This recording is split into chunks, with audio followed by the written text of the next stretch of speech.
igual, este, vamos a seguir con el tema. Estábamos viendo estructuras de contención rígidas. Ya platicamos acerca de mm, este, todos las cuestiones que se deben de tomar en cuenta para el cálculo de los empujes principalmente, que es lo medular de este tema. Al final de cuentas, nosotros en este tema no es nuestra intención el diseñar tal cual la estructura de contención, porque eso básicamente ya tiene que ver con un tema más de cuestiones estructurales que lo vamos a ver, pero al final de cuentas, lo importante es el cálculo de los empujes, ¿no? Tanto pasivos como activos. Y comentamos que la principal teoría o la teoría que más se utiliza para calcular los empujes justamente es la teoría de Rankine. Eh, Comentamos cuáles son las características teóricas, tal, cuándo es que se calcula el empuje activo, pasivo y cómo es que se calcula. Y la clase pasada nos quedamos en, bueno, que tenemos que calcular los esfuerzos en la masa de suelo para poder calcularlo. Se hizo algún ejercicio, principalmente enfocado en una sobrecarga, eh, que bueno, que era un suelo estratificado, ¿no? Entonces, ya vimos el cálculo de empujes para un suelo homogéneo, o sea, cuando se tiene un suelo de un solo material, un suelo con sobrecarga, que fue el que también ustedes hicieron un ejercicio y que lo subieron ahí al Classroom, y un suelo estratificado, que fue el que hice yo aquí en clase, bueno, que iba variando, ¿no? Y comentamos que al final de cuentas, cuando es un suelo estratificado, se tienen que calcular los empujes, pues componente por componente, ¿no? Decíamos eh, que íbamos a tener, no sé, aquí una especie, un, y después acá, bueno, no precisamente así, iba a ser en, en eh, así de esta forma, y también se tenía que calcular el empuje, y por ejemplo acá a lo mejor podemos tener también otro trapecio y puede ser otro empuje, ¿no? Entonces que ahí se tendría que calcular los empujes separados de acuerdo a los estratos, ¿no? Eh, y eso es lo más importante que hay que comentar sobre este tema, en el tema de cómo calcular los empujes y las diferentes variaciones que puedan tener y tuviéramos una sobrecarga en la parte de arriba, pues obviamente lo que cambiaría sería que empezaríamos con el valor de la sobrecarga, a calcular nuestros empujes, no empezaría en cero, y a lo mejor tendríamos otro trapecio, y igual lo mismo tendríamos otro trapecio por acá, etcétera, ¿no? Entonces, ya serían como que consideraciones adicionales, ¿no? Eh, Hay otras teorías para hacer el cálculo de empujes, muchas otras, este, pero yo creo que la más importante que, que, este, que vimos fue la de Rankin, pero también está la teoría de Coulomb, que también se utiliza mucho. ¿Cuál es la diferencia con la teoría de Rankin? La teoría de Coulomb eficientiza un poco el cálculo de la, del empuje de tierras o el cómo se desplaza el suelo hacia el muro, ya que nosotros en el de ranking, al considerar todo el empuje o toda la presión que se genera en el suelo, con los diagramas que nosotros hacemos, pues consideramos como si todo estuviera de alguna u otra forma, pues ahora sí como que empujando el, el, el muro, ¿no? Y en el de Coulomb, que es este que estamos viendo ahorita, eh, el cambio principal es de que se asume una cuña nada más de desplazamiento, no se asume como que todo el material estuviera recargado sobre el propio muro, sino que se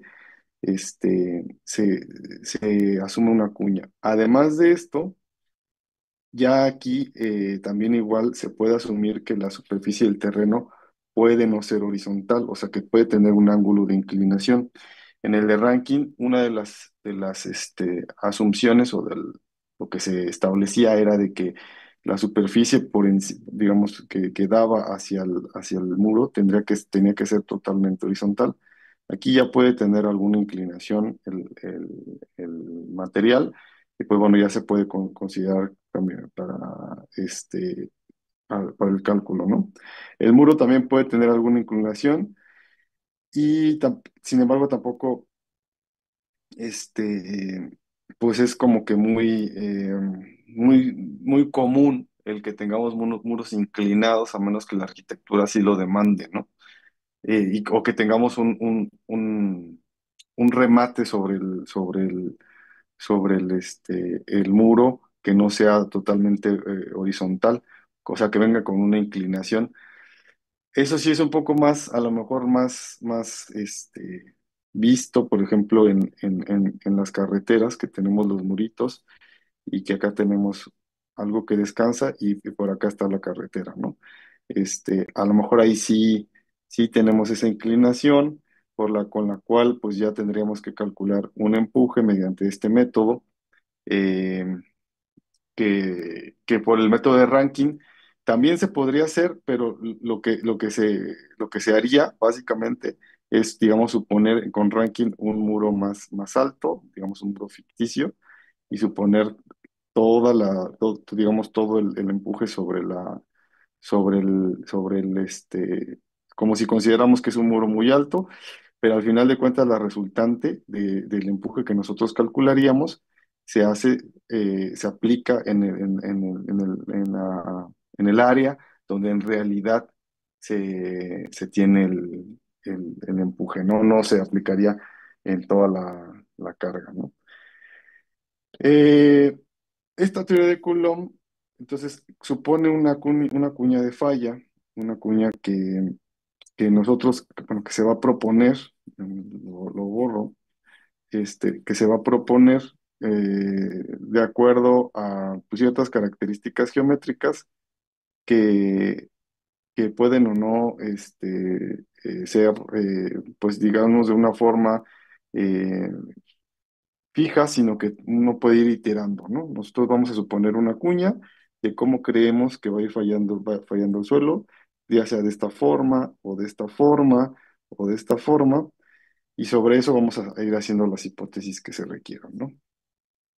Bueno, tiene algunas coincidencias con la teoría de Rankin, que básicamente para el cálculo de K y KP va a ser igual lo de tangente cuadrada de 45 más phi entre 2 y tangente cuadrada de 45 menos phi sobre 2, ¿no? Entonces tiene esas similitudes. Algo también igual que tiene en común es el que también toma en cuenta los esfuerzos efectivos al nivel de donde se encuentra el muro pues bueno, eso principalmente. Y para hacer el cálculo, como yo les decía, uno primero tiene que suponer una cuña, esta cuña, por ejemplo, tenemos que suponerla de cómo es que creemos que va a deslizar el suelo, ¿no? Y entonces, van a intervenir ciertas cosas, ¿no? El peso de la cuña, o sea, que básicamente es sacar el área de esta cuña, el área que nosotros tengamos, multiplicada por su peso volumétrico, para pues, sacar el peso que tiene esta cuña.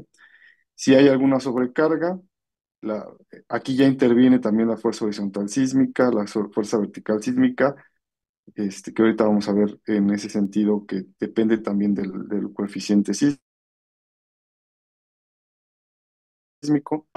la fricción del suelo, la U es la presión hidráulica, o sea, la, la presión de poro, el ángulo de fricción y el ángulo de inclinación de entre muro y suelo, ¿no? De fricción interna entre muro y suelo. Entonces digamos que son variables que vamos a tener en nuestro cálculo. Y pues para calcularlo, pues se utiliza toda esta expresión, ¿no? Toda esta expresión que está aquí. El empuje activo va a ser igual a SH, que SH era la fuerza sísmica horizontal. Si no tenemos SH, digamos, este valor se omite. Entonces sería C coseno de teta más U, que es la presión de poro, por el seno de teta, más tangente de teta menos phi, donde teta, si vemos es la inclinación de nuestra cuña que estamos suponiendo, esta inclinación que estamos suponiendo que va a tener la cuña por W, que es el peso de la cuña, más la sobrecarga en caso de haber, menos el CM, que el CM se calcula, aquí viene cómo se calcula CM, menos SV, que SV aquí se calcula con el coeficiente sísmico del suelo y tal, ¿no? Viene toda la expresión para hacer el cálculo del empuje activo. Y con eso se calcula, digamos, siguiendo estas expresiones, se va a ir calculando todo lo que nos está pidiendo para esta expresión. En caso de que hagamos un análisis por sismo, pues entonces esto no va a tener relevancia. Eh, entonces eso nada más se omite de la propia ecuación. Digamos, esta es la expresión más pura, más general para el cálculo del empuje activo. Y lo demás pues va a ser ya más cosas particulares, ¿no? Sin embargo, como estamos suponiendo este empuje activo, como vamos a decirlo, inicial, este, eh, esto es para una cuña, para nuestra primer cuña, la que estamos suponiendo, ¿no? Pero ¿qué nos dice que pues esa no es la cuña más desfavorable? Que a lo mejor la cuña más desfavorable, es esta de aquí, ¿no? Esta que está en verde. O otra que podamos ver, o no sé, por ejemplo, esta de acá, ¿no? También igual, nadie nos lo puede asegurar de cierta forma, ¿no? Este, digamos, es iterativo el tema, ¿no? Entonces nosotros empezamos con una cuña y vamos a tener nuestro EA para la primera cuña. Y en teoría tendríamos que hacer otro EA para una segunda cuña, para una tercera, una cuarta, una quinta, etcétera, lo que se tenga que hacer de tal forma que busquemos el EA mayor, o sea, el empuje activo mayor que nos resulte de todas las iteraciones que hagamos para cada una de las cuñas. Y el mayor empuje activo va a ser el que va a gobernar esa va a ser la cuña crítica o la cuña eh, de proyecto, que le vamos a llamar, o la cuña ya más eficiente, ¿no? Entonces, pues como ven, es un trabajo muy arduo para utilizar este método, el de Coulomb, porque pues tienes que hacerlo iterativamente hasta que encuentres el empuje más alto. Sin embargo, esta ecuación, como dice aquí, tiene la ventaja que se puede programar una hoja de cálculo en computadora. O sea, nosotros podemos programarlo, dejarlo en función nada más, bueno, de todos los parámetros que tengamos, lo podemos dejar en función de la geometría, de los parámetros del suelo, del ángulo de fricción, de la cohesión, etcétera. Y pues ya después, nada más irle cambiando el valor de teta, y al cambiarle el valor de teta, obviamente va a cambiar el valor de W, el valor de A, de L, etcétera. Entonces, todo esto, digamos, va a ir cambiando y nos va a ir dando diferentes empujes, hasta que encontremos el empuje, le digo, más alto, que sería el empuje desfavorable, ¿no? Este, Nosotros no lo vamos a utilizar, simplemente quería comentárselos porque esta sería la forma de hacerlo lo más completo posible, porque involucra las fuerzas sísmicas, involucra el tema de las inclinaciones que puede tener un muro, etcétera. Sin embargo, también con la teoría de ranking que vimos en un inicio, se pueden hacer de alguna otra forma, involucrar como una fuerza, una fuerza sísmica, por ejemplo, como una variable adicional, pero digamos que esta sería la forma más completa de hacer el empuje, eh, considerando que, pues bueno, tendremos que tener bastantes variables, ¿no?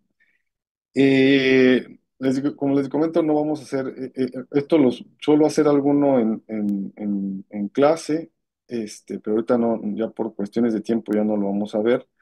Sin embargo, sí les voy a dejar a ustedes como un ejercicio adicional, o sea, como algo que incluso estoy pensando que pueda valer este, 1,5 puntos para el examen el segundo examen, que lo quieran hacer, eh, que quieran hacer la hoja de cálculo, nada más programada, sin ningún tipo o sea, que es todo en función de todas estas fórmulas, y a lo mejor que hagan este ejemplo que está aquí, determinar el empuje de tierra sobre un muro de retención que tiene las siguientes características: H igual a 4, phi, C, si se dan cuenta nos dan todo, ¿no? Considerando una cuña deslizante con teta igual a 55 grados. Que se apliquen las ecuaciones 33 a 42, que son las que están acá, 33 a 42. Y bueno, vienen aquí ya, pues ya hasta incluso les dicen cuánto da y todo, y hasta el empuje activo cuánto da, ¿no? Que da de 80,76, 50, 75,6. Entonces, lo que quisiera es de que programaran este ejercicio, tienen que llegar obviamente a este resultado, pero que sí esté programado en función de lo que pongan ahí. O sea, no que lo forcen a que llegue ahí, sino que lo programen bien para que si yo cambio el valor de teta o de phi o de tal, pues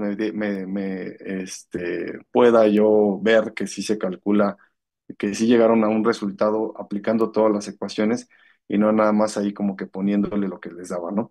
Entonces, bueno, por ejemplo, aquí dice que reemplazando todo esto da 80,75,6, pero resolviendo el problema en hoja de cálculo se halla un empuje máximo de 82,42. Entonces es lo que les digo, ir haciendo las iteraciones que corresponde con un ángulo de teta igual a 60 grados. Entonces, con un ángulo teta igual a 60 grados llegan a este resultado, y si yo cambiara el valor de teta a 55 grados, tendría que llegar al 80,75,6. Entonces, el ejercicio para el 1,5 punto adicional, el 1,5 adicional, es programar este ejercicio, todo en función de teta, y que yo, si yo voy cambiando el ángulo teta, para cuando yo le dé teta igual a 55 grados, me dé los 80,75, y cuando yo le dé teta igual a 60 grados, me dé los 82,42. Ese, digamos, sería el ejercicio, digo, como 1,5 puntos adicionales al examen,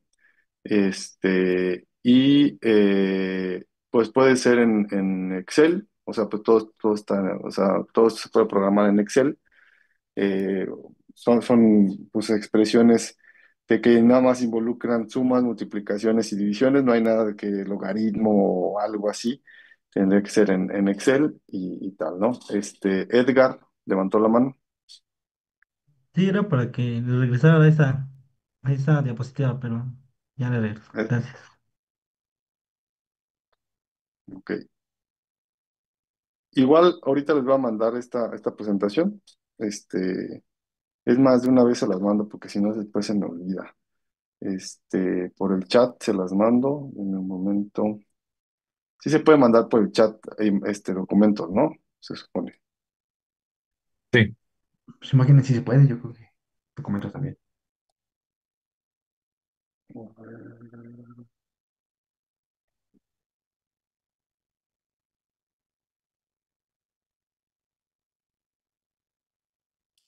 Ahí está. A ver, nada más me confirman de que sí lo tienen. Nada más con que alcen su pulgarcito así de like, ya me dicen si sí les llegó o no.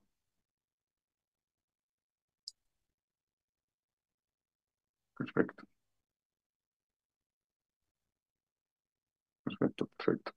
Bueno, entonces, si les quedó claro en qué consta este ejercicio adicional, vuelvo a lo mismo, no es obligatorio, o sea, si se lo quisieran aventar para el examen así, sin este, pues no hay problema, es como adicional, tal cual. Lo único que sí es que es de que nada más es para este examen, digo, si sacan 10 en el examen, no se aplica para el siguiente examen. O sea, es nada más para este, ¿no?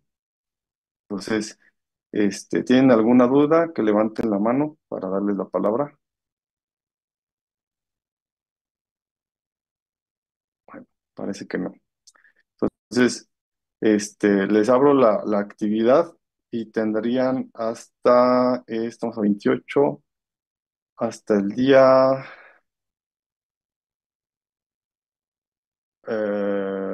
11 de noviembre para subirlo, ¿vale? Los que se animen. De todas maneras, bueno, ahorita vamos a hablar de cuándo va a ser el examen y tal. Hay otras metodologías como esta de mononovio cabe y tal. Y bueno, al final de cuentas, el diseño ya de los muros de contención, ahorita nada más estamos haciendo el cálculo de los empujes, debe de conllevar la estabilidad global del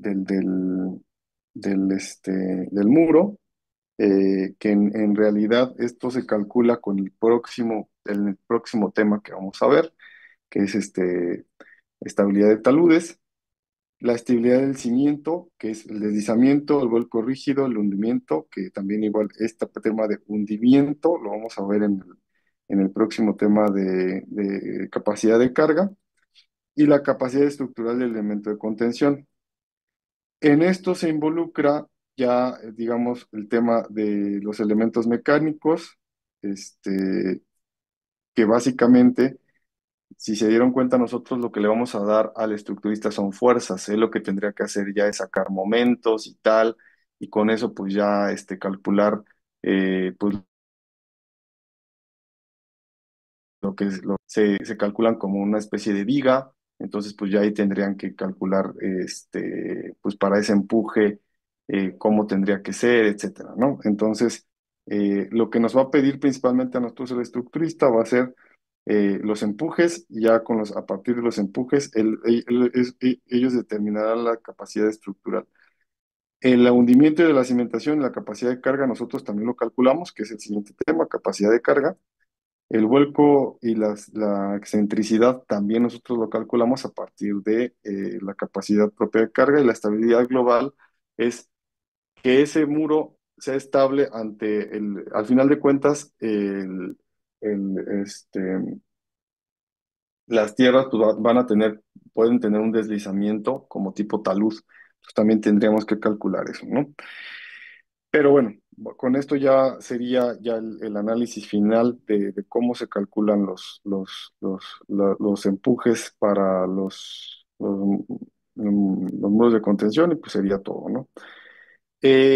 Ya con esto terminamos el tercer, bueno, el cuarto tema, porque, no, es el tercer tema.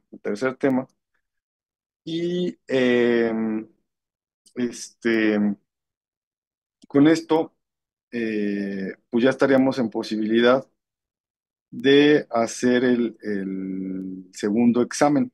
El segundo examen, acuérdense que íbamos a hacer cuatro, que dividimos el primero en dos, para que no fuera tanto. Y entonces el segundo examen conllevaría, básicamente, eh, el segundo examen conllevaría todo lo que tiene que ver con las pruebas triaxiales, cuando hicimos los cálculos a partir de una prueba triaxial, cómo calcular la cohesión y el ángulo de fricción y todo lo que tiene que ver el tema de corte, y conllevaría todo lo de empuje de tierras,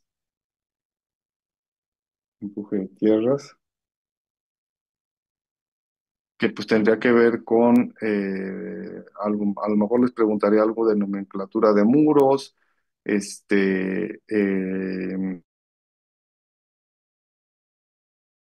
lo mejor que calculen los empujes sobre un medio estratificado o sobre un suelo de un solo material, pero que calculen el factor de seguridad, los ejercicios que hemos venido haciendo. Yo no pondría algo así como diferente. Obviamente esto de la hoja de cálculo no lo voy a poner en el examen, ¿no?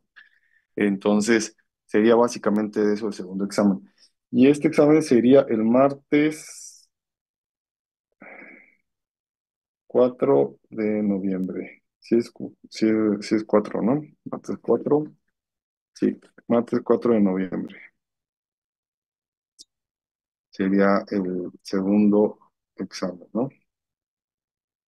Se va a hacer en la misma modalidad como la que fue el primer examen, independientemente de si se decide que volvamos a presencial. Este, pues lo vamos a hacer lo mismo, nada más sí les pido que sigan las instrucciones otra vez, como en el primer examen, eh, que pongan primero la hoja de los ejercicios y tal, y ya después ya todo lo demás. Eh, que sea en orden cronológico, de acuerdo a las preguntas, y pues básicamente sería eso. No sé si tienen alguna duda de, el tema del examen, o sea, ya les expliqué qué va a venir, cuándo va a ser, van a tener el tiempo de la clase. Eh, Han tenido muchos problemas y sobre todo ustedes, no sé por qué, con la carga ya del Classroom de las cosas. A lo mejor en las actividades y tal llego a ser permisivo, pero en el examen sí no, ¿eh? Si no lo subieron a tiempo, pues ya no puedo volver a abrir y tal. Entonces, eso sí que quede ya asentado. Si no, por cualquier razón de que se me olvidó adjuntarlo de último momento, resulta que vi no estaba y tal, pues lo siento, pero ya no les va a contar. Entonces, de una vez para que lo tengan en cuenta y que después no tengamos ningún problema. Voy a dar, obviamente, si la clase acaba 8:30, voy a dar 8:45, 15 minutos más para que lo puedan subir, pero hasta ahí. Entonces, pues bueno, no sé si alguien tenga una duda, si tienen alguna duda para que levanten la mano y les doy la palabra. ¿No?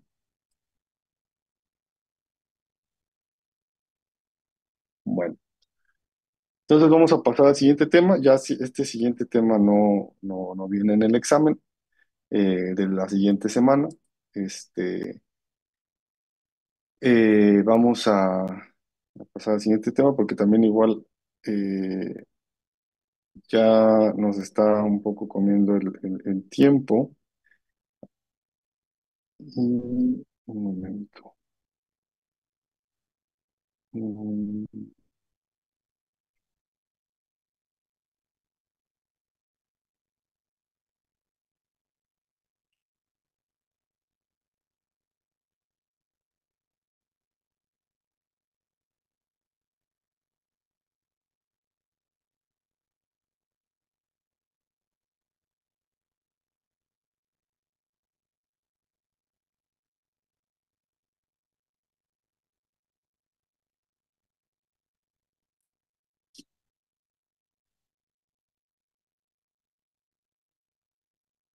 mm,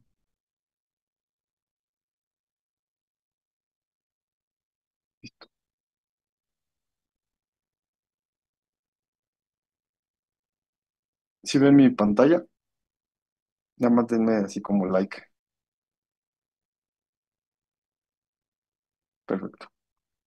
Gracias. Bueno, el siguiente tema es capacidad de carga en suelos. Y aquí me voy a regresar un momentito a algo que se les explica de manera muy superficial en el primer curso y que también igual se explica muy superficial en este curso porque es una materia de las que es obligatoria, que es cimentaciones, pero pues que al final de cuentas tenemos que este, este, que recordar, ¿no?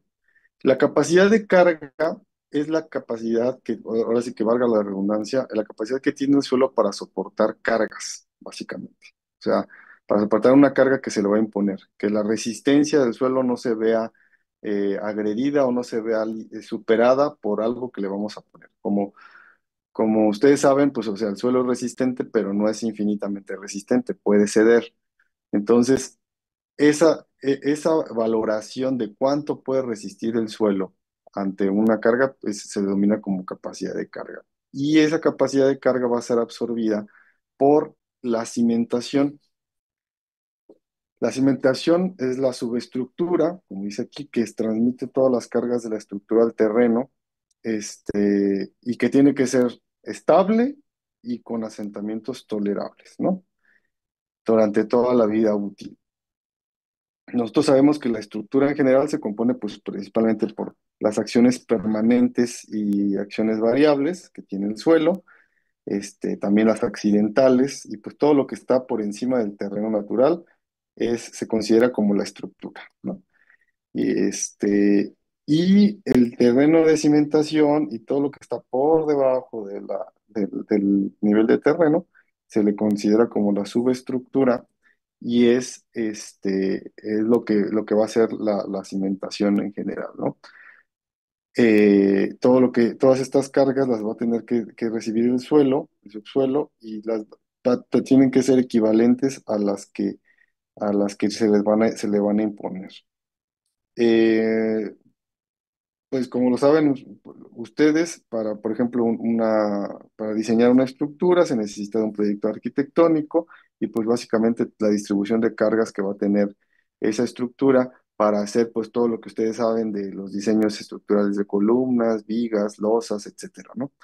Este, y en el terreno de cimentación, pues obviamente lo que se necesita para nosotros poder calcular esta resistencia del suelo, esta capacidad de carga, pues obviamente es realizar la exploración y muestreo del suelo, ensayos de laboratorio y pruebas de campo. Nosotros ya en este curso vimos que ensayos de laboratorio, pues, son los que usualmente se realizan para obtener las propiedades mecánicas del suelo. Son las pruebas triaxial, las pruebas de corte directo, en el curso pasado de límites de consistencia, etcétera, eso para saber caracterizar el suelo, ¿no? Entonces, bueno, pues es lo que se requiere. Existen dos tipos de cimentaciones, que son las cimentaciones superficiales y las cimentaciones profundas. Hay una en medio de estas, que ahorita la vamos a comentar, que muchos las consideran como cimentación superficial y otros más como cimentación ya profunda, pero que depende, ¿no? Para saber qué tipo o sea, para saber si es una cimentación superficial o profunda, hay ciertas normas que se deben de cumplir. Sin embargo, no son limitativas, o sea, pueden variar, ¿no? Principalmente aquella que dice que la profundidad de desplante, que es DF es Deep Foundation, por eso está en inglés, este, tiene que ser menor a 2 veces el ancho. Si el Deep Foundation es menor a 2 veces el ancho, se considera una cimentación superficial, y si el Deep Foundation es mayor a 2 veces el ancho, se considera una cimentación profunda. Esto no siempre, pues es como que muy lógico porque sobre todo, por ejemplo, para si tenemos diámetros muy pequeños, no sé, 60 centímetros, 80 centímetros, y resulta que los colocamos o los perforamos a una profundidad de 5 metros, pues ahí, por ejemplo, sí estaríamos diciendo que es una cimentación profunda porque eh, obviamente 60 centímetros, 80 centímetros comparado con 5 metros, claramente es mucho mayor a 2 veces el ancho. Pero 5 metros no se considera como tan profundo, ¿no? No estamos así como que perforando así mucho, mucho terreno. Incluso hasta con 3 metros no estaríamos diciendo que es profundo, y ya estaríamos como que en esta regla de que la profundidad de desplante es mayor a 2 veces el ancho. Entonces, es con reserva esta regla. Yo, las personas consideramos que las suplementaciones superficiales son aquellas que, independientemente del ancho o de la distribución que se tiene, etcétera, son aquellas que se desplantan en suelos, digamos, competentes a una profundidad no mayor a 5 metros justamente. Y las sedimentaciones profundas son las que llegan a terrenos pues, mucho más, más resistentes, independientemente de la longitud, mucho más resistentes y que pasan suelos compresibles, ¿no? Entonces, sin embargo, bueno, dejámoslo como que las cimentaciones superficiales siguen esta ley, ¿no? Y bueno, el tipo de cimentaciones que nosotros ya se les ha comentado. Eh, las superficiales, pues básicamente son las zapatas, con todas sus variaciones, ¿no? Que es la zapata es una ampliación de la base de una columna, o de un muro, etcétera. Entonces, pues tenemos las variaciones que son las zapatas aisladas, las zapatas corridas, las muros con zapatas, una combinación de zapatas aisladas con traves de liga para contener ciertas cosas y las losas de cimentación. Que las losas de cimentación básicamente es como una zapata gigante, ampliada, en un área mayor, a la que pues una zapata común pues puede tener. Eh, bueno, la losa de cimentación es una zapata combinada que cubre toda un área, lo que le acabo de decir, que soporta pues muros, columnas y el tema, este, de la les comentaba que entre las cimentaciones mm, superficiales y las cimentaciones profundas hay hay por ahí un ente que son las cimentaciones compensadas. Las cimentaciones compensadas o de tipo cajón.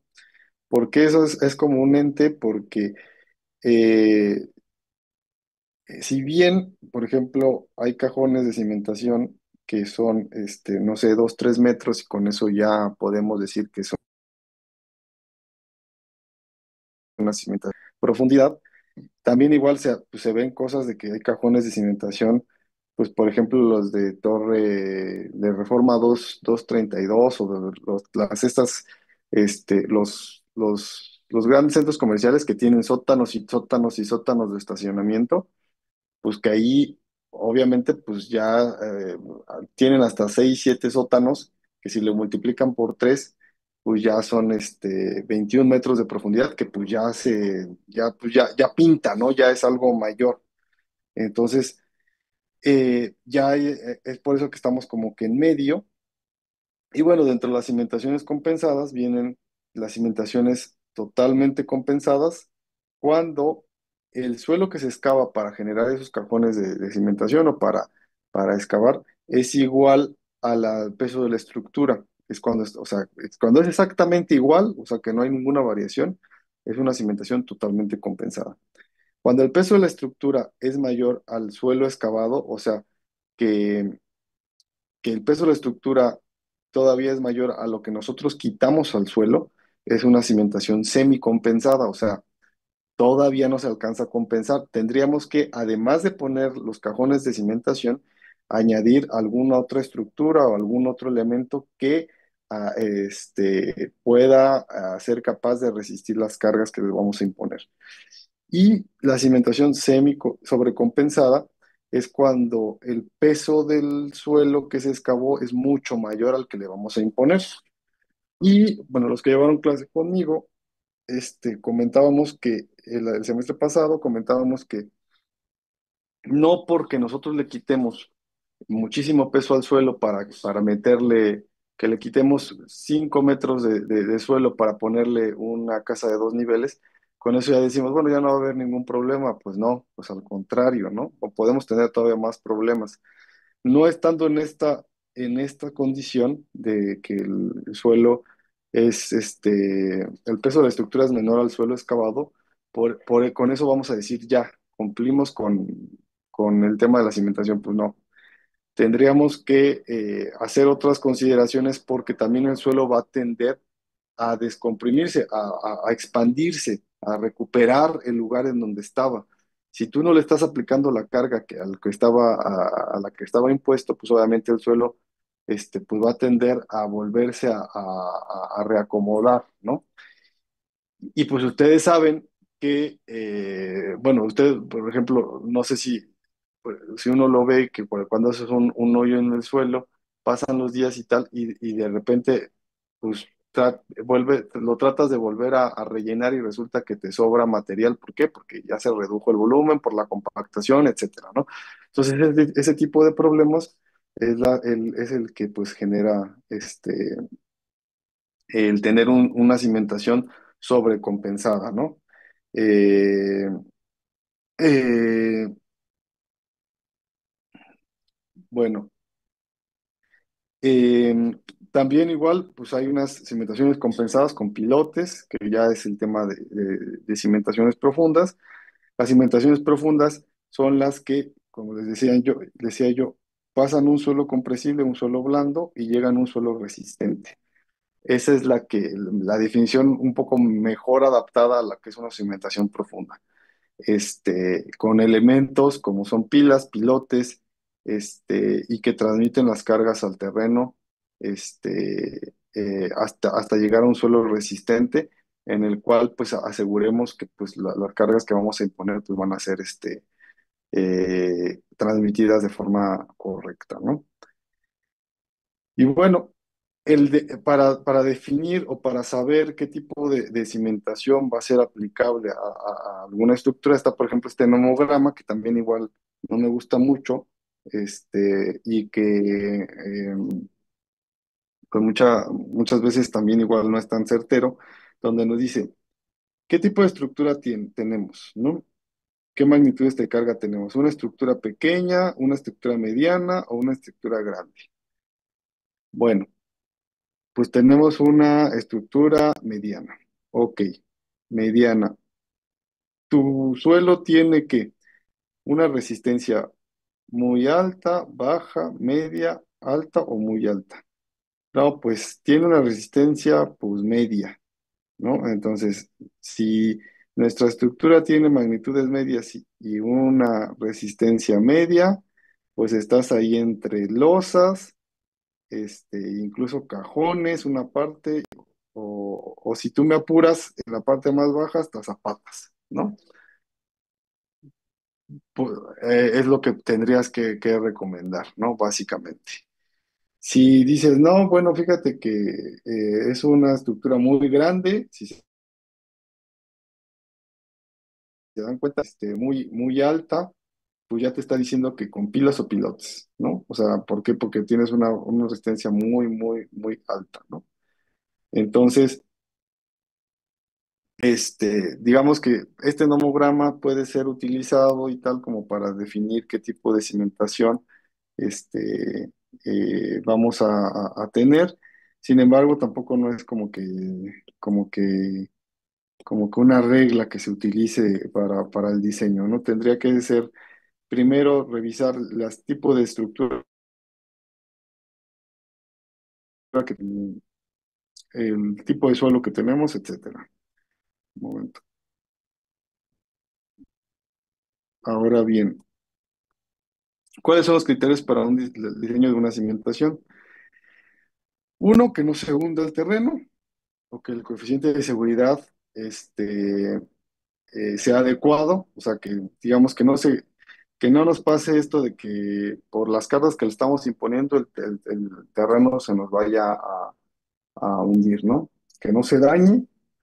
Esto quiere decir que los movimientos o los asentamientos que tenga el suelo, sean tolerables para la estructura. O sea, si se va a sentar o si se va o si va a tener algún tipo de movimiento, no nos provoque que, que pues ya sea una estructura inhabitable, ¿no? Por ejemplo, este, eh, que sea como casi como la casa del tío Chueco, ¿no? De que pues tenga ciertas inclinaciones y tal, pues no, pues eso ya no es funcional.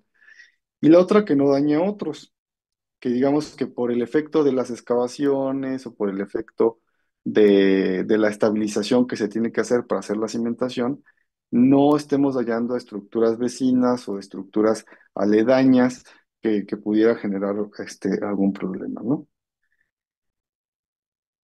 Y bueno,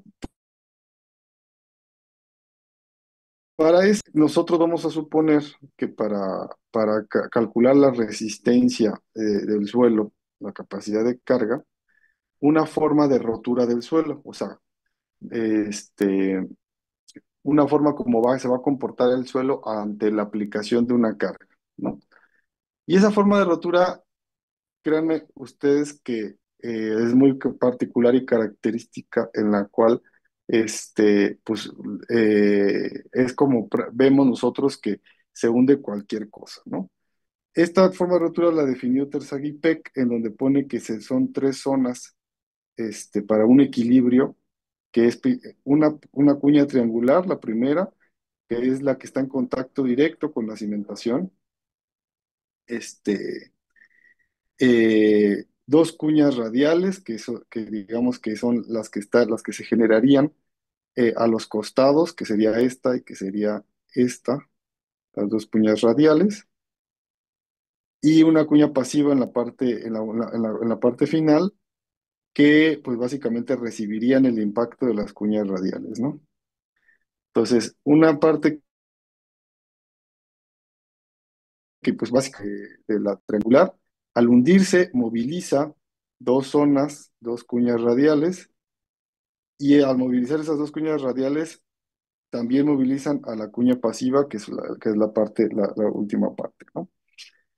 Ya en teoría es como se estima que resiste el suelo y que se va a comportar el suelo ante una carga impuesta, ¿no? Y pues sí, más o menos, bueno, esto es en el laboratorio, cómo se visualiza eso.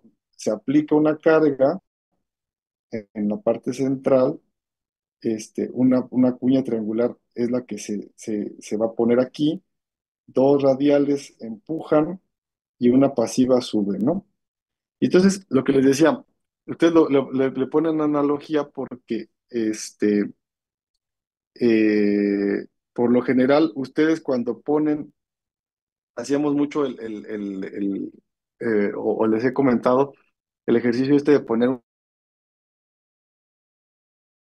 en un cubo de espuma, ¿no? Entonces la parte que está en contacto con la pesa se hunde, que es la parte como central, la parte radial esta se hunde, y a los costados como que se abomba, o sea, como que tiene una abombamiento, porque una parte se hunde y la otra, las partes laterales tienden a subir, y entonces las partes laterales se abomban. Y entonces pasa este efecto que viene aquí, que está aquí, ¿no? Se hunde esta parte tenemos esta horizontal, se hunde esta parte, moviliza estas dos, y esto también igual se moviliza, y por eso crea como este pequeño abombamiento aquí, ¿no? Y ustedes lo pueden hacer principalmente, por ejemplo, en la playa se observa ese fenómeno bien, ¿no? Si tú le aplicas a la arena una fuerza, vas a ver que se expanden, ¿no? Entonces, bueno, incluso pues en el laboratorio, por ejemplo, aquí se ve, aplican un pistón, la parte central se baja y se hacen estas especies de círculos, de cuñas que tienden a subir en la parte lateral, ¿no? Aquí más o menos se ve como esta parte de aquí pues baja, o sea, viene la fuerza, toda esta parte de aquí va, o sea, aquí tenemos una horizontal, esta parte baja, y lo de arriba, los demás las partes laterales suben, ¿no?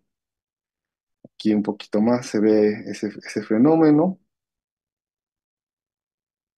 Y pues bueno, este fenómeno, este tipo de falla es digamos, este tipo de cómo se hunde el suelo y cómo se comporta el suelo, el criterio de falla, es el que especificó Terzaghi.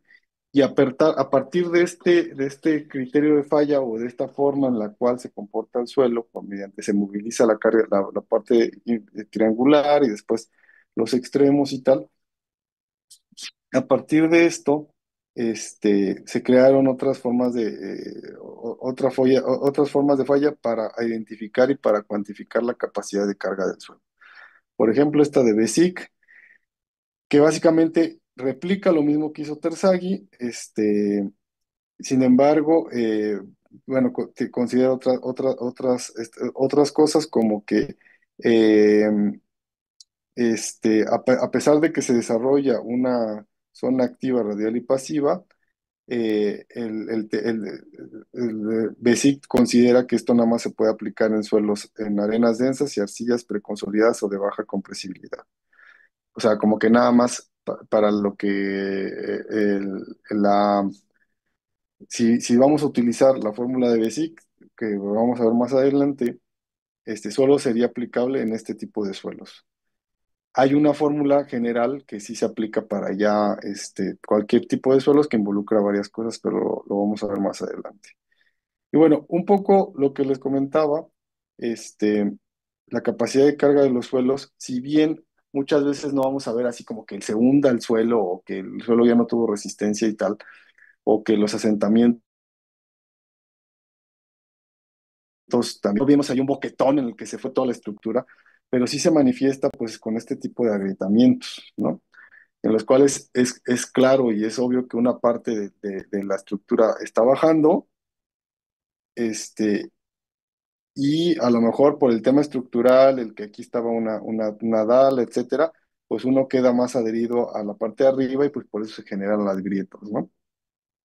Aquí se ve un poco más claro, como incluso uno puede decir, no, pero pues esa es una grieta del muro, no, pero pues mira, si aquí tenemos una columna y hasta la columna propia ya está dañada, quiere decir que es un tema de que el suelo se está asentando y ese asentamiento se puede deber a una falta de capacidad de carga del suelo, por lo que está generando esos daños. Obviamente más dramático ya sí se ve este tipo de fallas, ¿no? En el cual pues sí ya, o sea, literal, o sea, se hunde por completo, o sea, aquí volcó hacia el lado derecho, vamos a decirlo, y se trajo todo el suelo, ¿no? Ahí sí se ve como, pues sí, falló por completo la estructura, pues bueno, ahí sí no hay forma, ¿no? Hay otras formas de falla, como por ejemplo la falla de penetración, y en esta no se moviliza la parte, es más o menos como esta, básicamente nada más se moviliza una parte, no una parte triangular como la que veíamos, y nada más a lo mejor una parte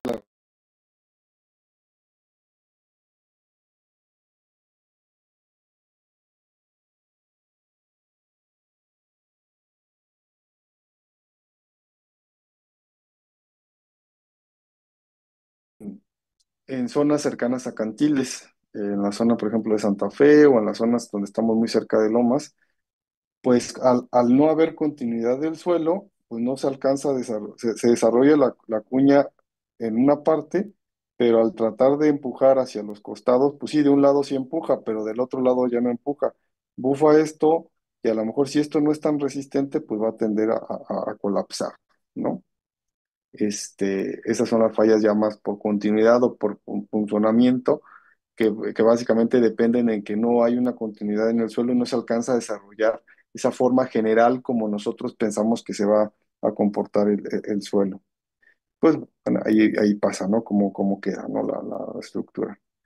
También igual por agrietamiento, si no hay continuidad en el suelo, si está todo agrietado, aquí está muy exagerada la imagen, pues obviamente también igual no se alcanza a desarrollar, o sea, si tenemos aquí, por ejemplo, la cuña, pues esta cuña ya va a estar partida a la mitad, y entonces cuando genere las demás, pues obviamente va a mover nada más una parte, no todo y tal, y se generan las fallas debidas a que no hay continuidad en el suelo, los agrietamientos van a generar eso, ¿no? Por ejemplo, aquí, entonces en Coacalco, aquí se observa claramente cómo hay unas grietas, Y pues obviamente, como no hay continuidad, vuelvo a lo mismo, en las estructuras, en las zonas que están aledañas o vecinas, pues eso provoca que pues el comportamiento de la cimentación a lo mejor no nos pueda generar lo que tenemos, el comportamiento de una cimentación normal, ¿no? Ahí se ve un poquito más cómo los agrietamientos pueden influir. O también igual por cavernas, ¿no? Hay alguna caverna en la parte baja de la estructura y entonces igual lo mismo, si tenemos esa cuña pues va a llegar a un punto en el cual pues ya no va a generar el empuje y pues todo se nos va a hundir, ¿no? Entonces en este tipo de problemas particulares no podríamos aplicar, por ejemplo, la teoría de Terzaghi o la teoría de Bézic que les comenté.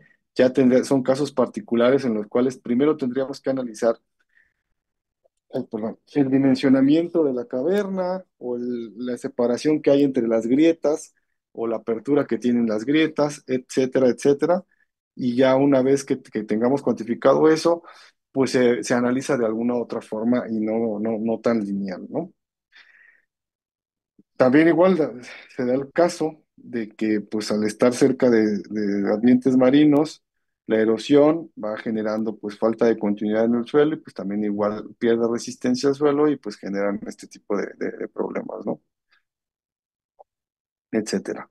Y bueno, la teoría de Terzaghi, que fue la que vimos, la que es como la general, el cómo se moviliza el suelo, en donde tenemos la cuña activa, las cuñas radiales y la parte pasiva. Se utiliza, ahorita vamos a hacerlo justamente nada más para cimentaciones superficiales, en un suelo totalmente horizontal, o sea, donde hay continuidad lateral, con una carga vertical, ya sea distribuida, etcétera, centrada, etcétera.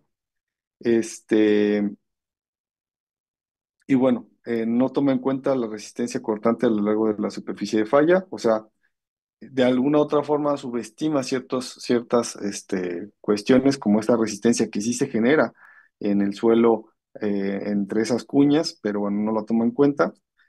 Y bueno, la fórmula general para el cálculo de la capacidad de carga es, es esta que está, la capacidad última de carga es la cohesión multiplicado por un factor NC más el esfuerzo efectivo a nivel de desplante este, que aquí está mal puesto, carga unitaria efectiva sobre la superficie de la cimentación. Eso está mal, el del esfuerzo efectivo a nivel de desplante por NQ más un medio de gamma por B N gamma. Aquí no sé qué tiene la tablet que no me da las expresiones bien. Me voy a cambiar a la computadora porque sí quisiera que le tomara un screenshot. Un momento,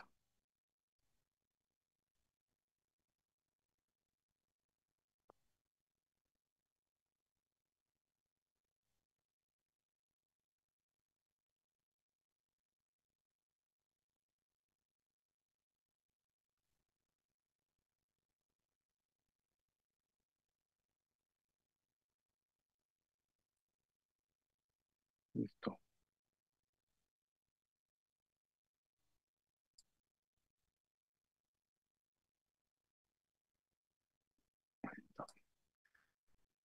Aquí está la fórmula. Perdón, sí estaba bien, sí es la carga unitaria efectiva sobre la superficie fuera de la cimentación por NQ más un medio de gamma B N gamma, y aquí está lo que significa cada una de las cosas. B es el ancho de la cimentación, gamma es el peso volumétrico, o sea, es la cohesión, NC, NQ y N gamma son factores de capacidad de carga que se calculan mediante estas expresiones.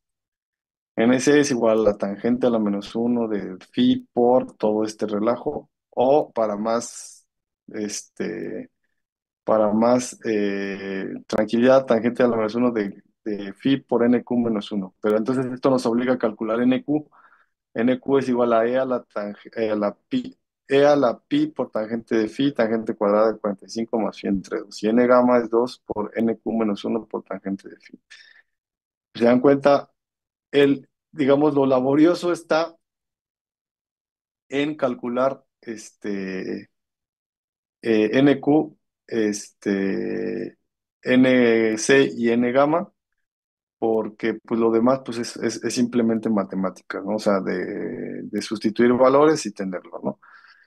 Eh, ya sabemos que C y Phi pues son los parámetros mecánicos que se calculan mediante las pruebas de campo, de laboratorio, etcétera, o sea, de las que nosotros hayamos establecido para calcular los parámetros mecánicos. Y bueno, hay, a partir del ángulo de fricción, podemos nosotros calcular el NC, el NQ y el N gamma con tablas. Sin embargo, yo sí preferiría que ustedes lo calculen con las fórmulas, porque estas tablas, muchas veces, están muy mal redondeadas o a lo mejor, no están muy bien en el sentido de cómo calcularon esos parámetros, ¿no? Eh, Esta, vuelvo a lo mismo, es la ecuación general, la ecuación que más se utiliza para el cálculo de capacidad de carga en un cimiento superficial, ahorita enfocándonos en la cimentación superficial. Y bueno, nada más sí les voy a pedir, porque voy a regresar a la tablet, si le pueden sacar un screenshot a esta lámina, y ahorita regreso a la tablet.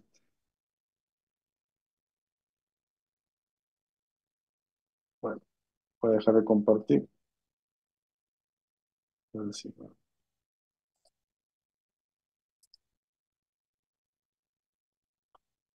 Listo.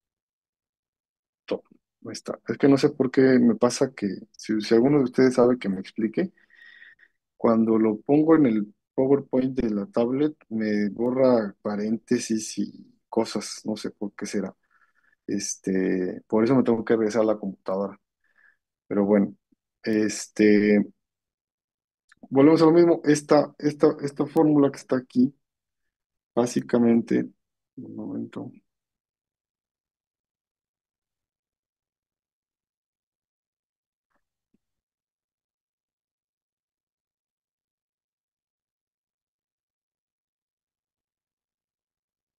básicamente considera una zapata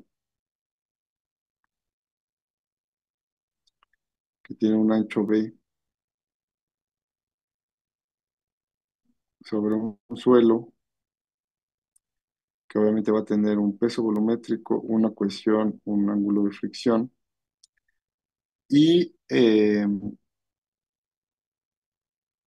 obviamente con estos datos vamos a calcular estos factores.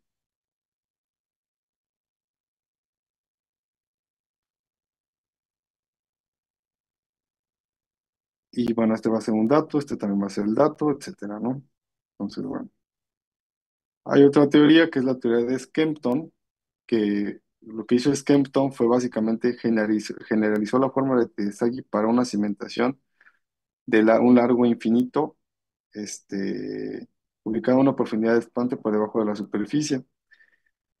eh, en principio, y que además consideró que para suelos cohesivos y condiciones sin drenar, el NC está en función de la forma de la profundidad del cimiento. Básicamente nada más de la fórmula que hizo Terzaghi, que les mostré ahorita al inicio, este, hizo una asunción. Digamos, esta es la fórmula que es la de Terzaghi. Si se dan cuenta, es igual a la que la sacaron screenshot. Pero únicamente dijo, ¿sabes qué? Si yo pusiera que el ángulo de fricción es igual a cero, que la cohesión, estamos hablando de un suelo puramente cohesivo, con eso asumo que NQ es igual a uno y N gamma es igual a cero. Entonces, por lo tanto, mi fórmula para calcular la capacidad de carga en ese suelo va a ser igual al esfuerzo efectivo por NQ más la cohesión que multiplica a NC. Y, y NC va a ser igual a esta expresión, este, que igual ahorita se las pongo en la computadora porque aquí no se alcanza a ver a ver, déjenme ver si me salgo en modo presentación, a lo mejor y sí se ve.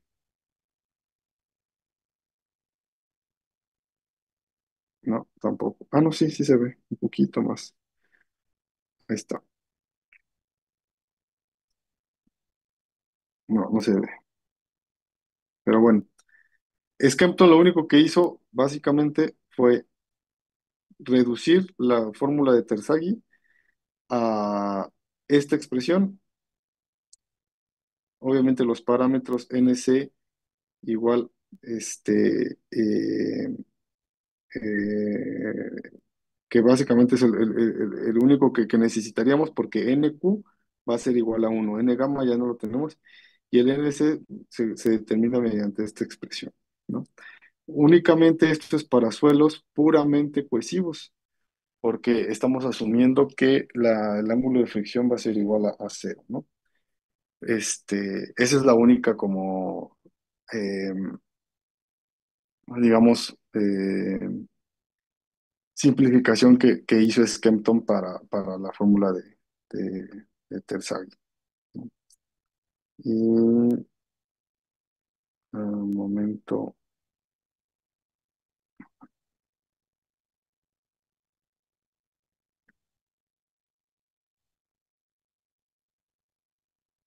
bueno.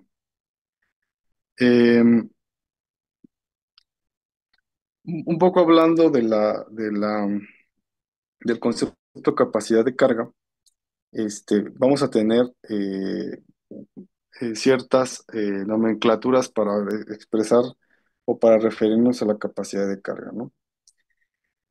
Eh, La capacidad de carga como concepto es el esfuerzo que puede ser aplicado por una estructura al suelo que lo soporta sin causar asentamientos excesivos o peligro de falla del suelo por esfuerzo cortante. Eso es como lo que hemos estado ahorita platicando, que es lo que tiene que resistir el suelo ante una carga impuesta, ¿no? Capacidad de carga última es el esfuerzo máximo que causa la falla completa por el esfuerzo cortante, o sea, es lo que vamos a calcular sin considerar factores de reducción o factores de seguridad ni nada. Es la última, digamos así. La capacidad de carga última neta es la que se puede aplicar a un cimiento en exceso al existente al mismo nivel debido a la sobrecarga. Básicamente, ¿en qué se diferencia la capacidad neta de la última? Que toma en cuenta también el tema de la excavación que se hizo, o sea, que estamos como que quitando el terreno, un poco como tomando como si fuera una cimentación compensada, pero que al final de cuentas va a ser menor a la capacidad de carga última que nosotros estamos imponiendo. Y la capacidad de carga admisible es una fracción de la capacidad de carga última y en la cual se toman en cuenta ya factores de seguridad o factores de reducción. Digamos que la admisible ya toma en cuenta que se dividió la capacidad de carga última entre un factor de seguridad. Este, entonces, ese factor de seguridad más o menos siempre se coloca entre 2 y 3, el factor de seguridad. Entonces es básicamente dividir la capacidad de carga última entre un factor de seguridad de dos o tres.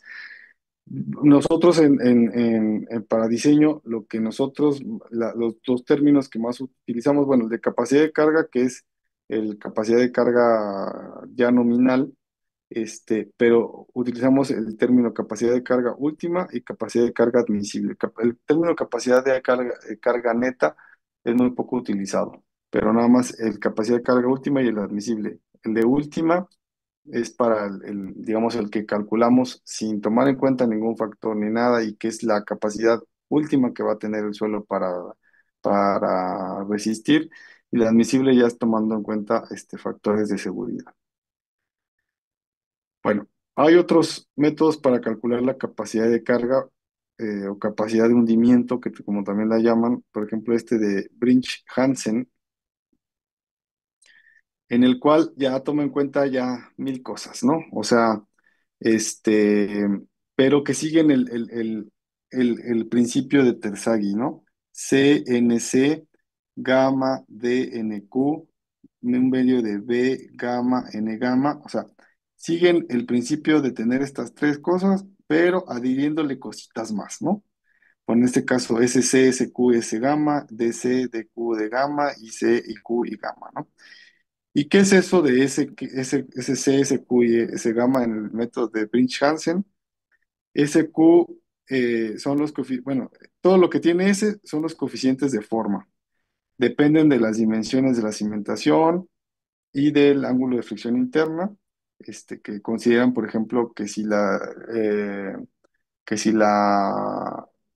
zapata, por ejemplo, en términos de zapatas corridas, tienen un ancho diferente al largo, o que tienen alguna especie de alargamiento, etcétera. En ese sentido, pues tendríamos que tomar ese coeficiente de forma. Luego, el DC, DQ y de gamma son los coeficientes de profundidad y estos se aplican si el terreno está en dependen de que el terreno en el que se están botando las zapatas sea resistente o no. Pues estamos suponiendo en algún punto de que el terreno va a ser resistente, pero sí de acuerdo a que, por ejemplo, si está estratificado, y o que hicimos una variación en la profundidad de desplante, y una parte de la cimentación quedó sobre un suelo y otra quedó sobre otro, pues entonces tendríamos que hacer ese coeficiente, utilizar esos coeficientes de profundidad. Y los coeficientes de inclinación, que dependen que si las fuerzas que se le van a aplicar a la cimentación, pues tienen una inclinación, básicamente. Si no están directas, así totalmente distribuidas, como esta que se ve aquí, pues entonces ahí sí tendríamos que utilizar un coeficiente de inclinación en el cual pues va a depender el ángulo del ángulo beta que tiene la inclinación de la carga, etcétera, ¿no? Eh, pero bueno, esto ya son ya como que ya métodos más particulares, más sofisticados y tal. Nosotros vamos a utilizar pues básicamente el de Skempton, el de Terzaghi, a lo mejor el de Besic para hacer cálculo de capacidad de carga. Y bueno, ahorita me voy a ir corrido de la parte teórica. Por lo general, para ejemplificar todo esto, pues vamos haciendo algún ejercicio y tal. Sin embargo, no me va a dar tiempo de terminarlo ahorita en lo que resta de la clase y preferiría darles toda la parte teórica y después ya ir haciendo ejercicios. Este, Bueno, independientemente que nosotros calculemos por cualquiera de todos estos métodos que nosotros estamos haciendo, que Terzaghi, que Skempton, que Besic, que tal, considerando que si es un suelo cohesivo, que si es un suelo friccionante, que si tiene inclinaciones y tal, todo lo que acabo de mencionar, se tiene que hacer una revisión respecto a la zona o a las normativas que apliquen en donde vamos a estar calculando estas capacidades de carga. En este caso, por ejemplo, para la Ciudad de México, pues están las normas técnicas complementarias que, que están dentro del capítulo de cimentaciones y ahí nos dice cómo tenemos que hacer esta revisión. En principio nos dice que para cimentaciones someras o superficiales, se tiene que verificar el cumplimiento de que todas las sumas de las acciones verticales, divididas entre el área, tienen que ser menores a la resistencia del suelo. La resistencia del suelo es la capacidad de carga unitaria, reducida, que es lo que nosotros tenemos que calcular, la capacidad de carga, reducida. Esta desigualdad involucra básicamente lo que yo estoy descargando en el suelo a través de una cimentación, este esfuerzo que tengo aquí, que tiene un área, bueno, una base, y por eso nos genera un área,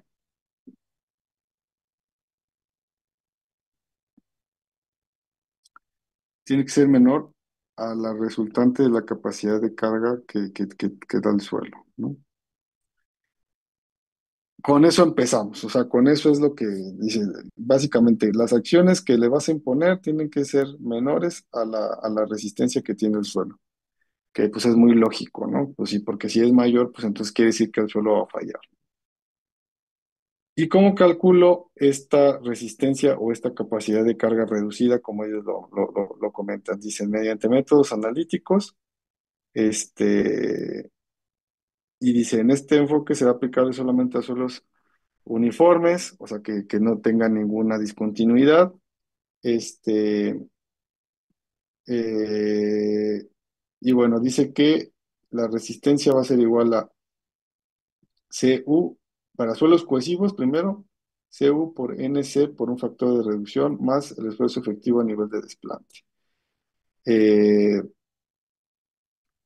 CU, pues es la cohesión del suelo. NC, aquí nos dice que es igual a NC, que básicamente también sigue lo que ya Terzaghi había comentado. Un factor de reducción, que el factor de reducción nos dice que va a ser igual a 0,35 o 0,65, dependiendo donde la zona en la que estemos, más el esfuerzo efectivo a nivel de desplante. Ahora, para suelos friccionantes, el esfuerzo efectivo a nivel de desplante por NQ-1 más gamma de N gamma entre 2 por el factor de reducción más el esfuerzo efectivo, el esfuerzo total de la cimentación, ¿no? Este, obviamente, cohesivos, suelos friccionantes. Cuando es un suelo cohesivo friccionante, por ejemplo, a esta expresión que tenemos, si se dan cuenta, aquí coincide este término y este término, ¿no? Entonces se queda en un se queda esta expresión que tenemos para un suelo friccionante y nada más se le agrega el CNC multiplicado por el factor de reducción, ¿no? Entonces, o se le puede agregar directamente en medio del corchete, nada más, digamos, se le agrega la componente cohesiva a la cálculo de la capacidad de la resistencia para la capacidad de carga.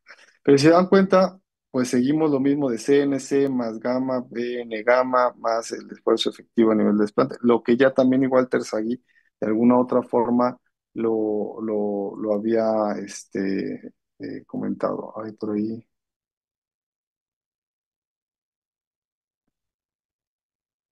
Ok. Eh, bueno, aquí en el reglamento viene cómo calcular el coeficiente por tanto el NQ, el N gamma, el factor, cómo calcular los factores de reducción. Y en el caso de los factores bueno, no cómo calcularlos, cómo tomarlos en cuenta. Dice que el factor de reducción va a ser igual a 0,35, este, dice, la capacidad de carga ante zapatas de cualquier tipo en la zona uno, a menos de 5 metros de profundidad, básicamente. Para las zonas 2 y 3 en las zonas 2 y 3 de los pilotes de pilas apoyadas en estratos friccionantes.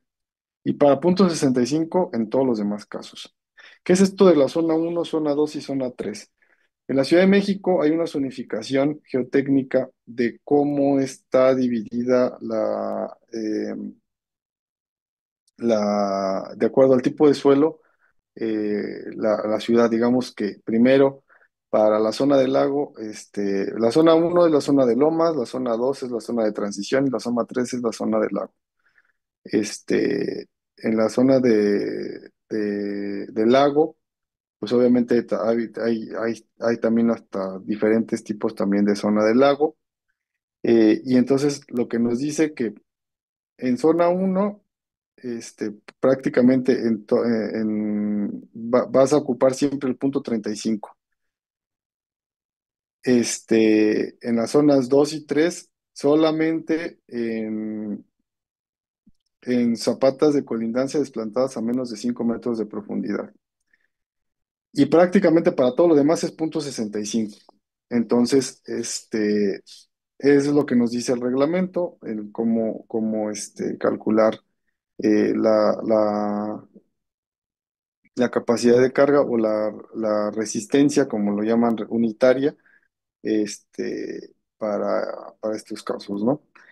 Entonces nosotros, independientemente de calcular con un método analítico que sea el de Terzaghi, el de Skempton, el de Bisic, etcétera, tenemos que siempre revisar de acuerdo a los reglamentos que sean aplicables.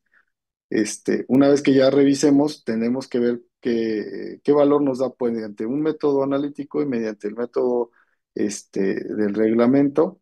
Y obviamente el menor será el que gobierne, el que vamos a dejar como para, para el, el dato final, ¿no? Entonces, esa es la forma como se hace el cálculo de capacidad de carga para cimentaciones superficiales. Ahorita nada más estamos hablando de puras cimentaciones superficiales. Primero, hacerlo mediante el método de Terzaghi o el método de Skempton, de Besic, etcétera. Una vez que tengamos el cálculo, bueno, ahora sí ya vamos al reglamento que gobierne, de acuerdo al que estemos nosotros trabajando, comparar esos dos resultados que nos hayan dado y de ese sacar el menor.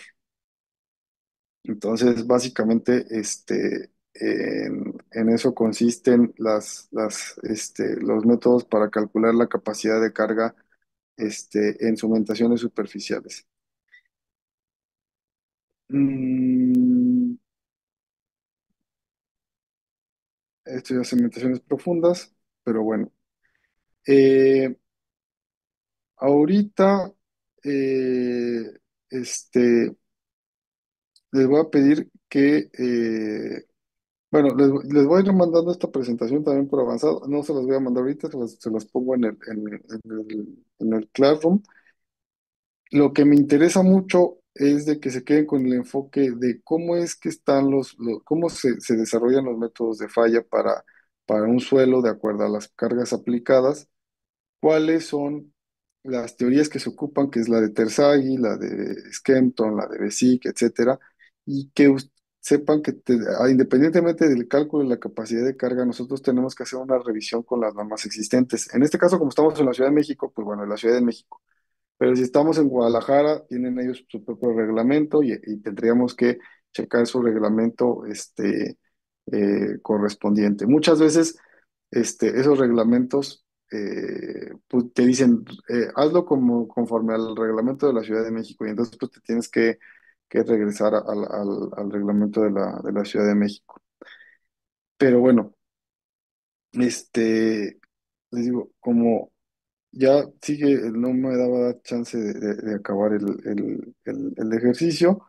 Entonces, un favor nada más, la siguiente clase, este, la del jueves, a menos que les indique otra cosa, vamos a tener que hacer la actividad porque, bueno, es que dependo mucho de mañana que se decida de lo de este, no sé.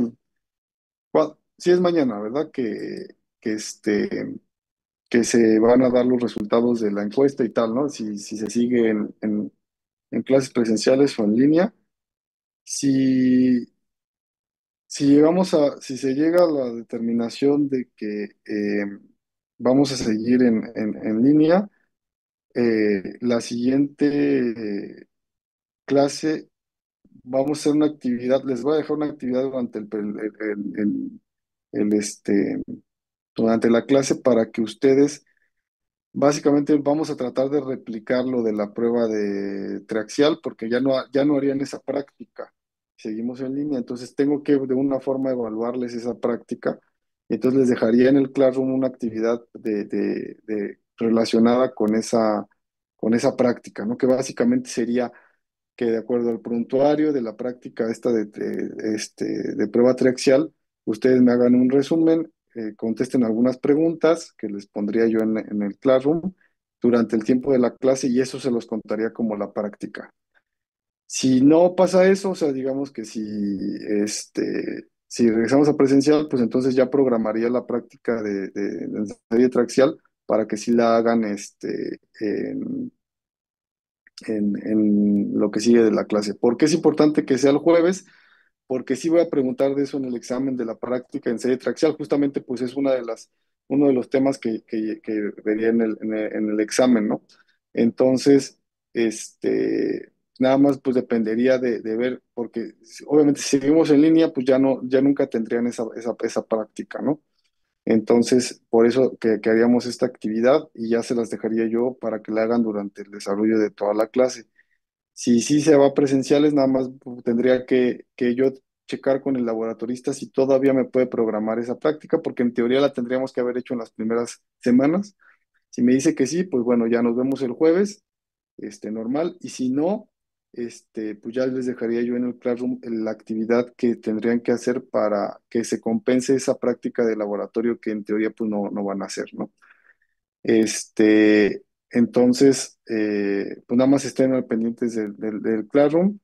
Este, si es el caso, entonces si es el caso de que sí todavía puedo programar la práctica de laboratorio, nos vemos el jueves normal, y ya en su momento ustedes harían la práctica. Si no la puedo programar, entonces haríamos esta actividad que compensaría la clase. Durante el tiempo de la clase harían la actividad de la práctica de prueba triaxial, y bueno, pues ya con eso, se cumpliría de cierta forma lo que quiero que sí les haya quedado claro, ¿no? Porque en su momento pues les dije, no, no hay ningún problema porque esto lo van a ver en el laboratorio y resulta que ya no fueron al laboratorio, ¿no? Entonces, pues sería eso. Y la siguiente clase ya seguiríamos ya habiendo los ejercicios, de ya un poco para que les quede un poquito más claro esto que vimos de capacidad de carga. Este, eh, y bueno, pues para que también igual vayan ustedes estudiando para el examen del 4 de noviembre. No sé si alguien tenga alguna duda, alguna pregunta, que levante la mano o que me haga una señal y le abro el micrófono, o incluso de la clase en general, o sea, no nada más de lo que vimos hoy, o si tienen alguna duda del Classroom o lo que sea.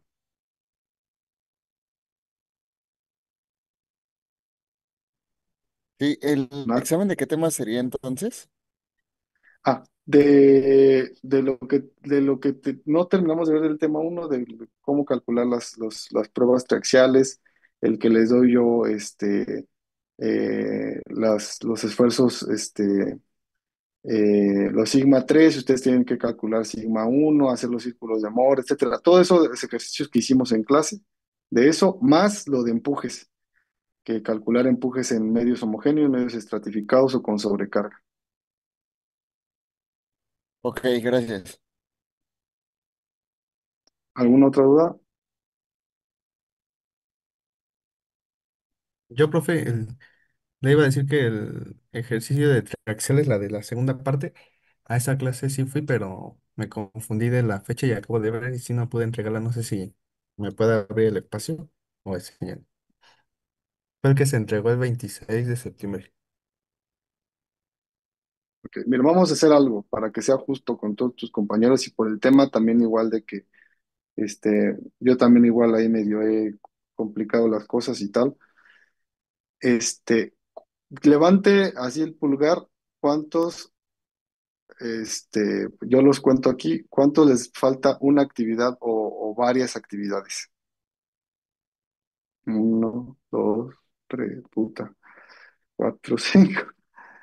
A ver, voy a abrir este el jueves a la hora de clase también. Voy a abrir en el Classroom todas las actividades que llevamos hasta este momento, solamente durante la hora de clase, o sea, en ese periodo, y van a tener chance de todos subir lo que les faltó. ¿Sí me explico? Este, o te digo, para que vayan preparando para en ese momento, si no lo hicieron, pues que lo vayan haciendo y en ese momento subirla, o los que ya lo tenían hecho, que lo suban, solamente sobre la hora de clase, pero se les va a contar nada más sobre 8, o sea, la calificación sería sobre 8, ¿vale? Ok.